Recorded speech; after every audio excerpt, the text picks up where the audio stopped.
mandalo. Vovô mafana, mamay karasakay. Satria tonga ny fotoana zegny niandrasantsika hatry ny ela ho antsika mpakafy. Iaraka amin'ny mpanakanto ny agnatin'ny showcase. Fa kanefa araka ny voarany eto dia tsy hita ny mpanakanto zegny tokony iaraka amintsika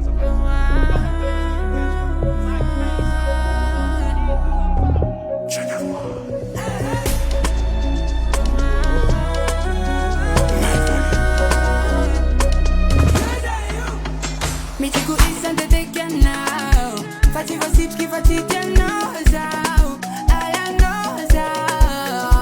Tivo inyan fama dedikanao, atau vansang fati karanozao, ambuara foto. Ilutiano, vola zati malanga, saya lao,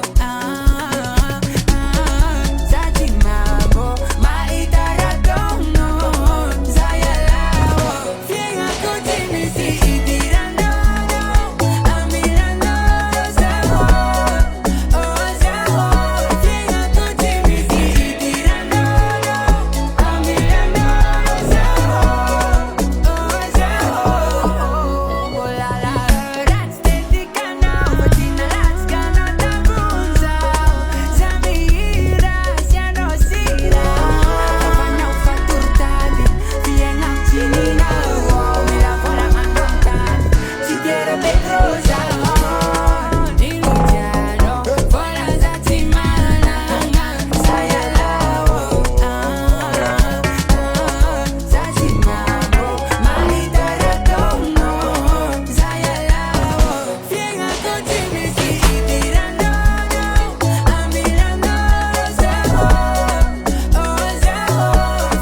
Natunga Lima, Général Degre, tsy hitany kidnappé mama gang.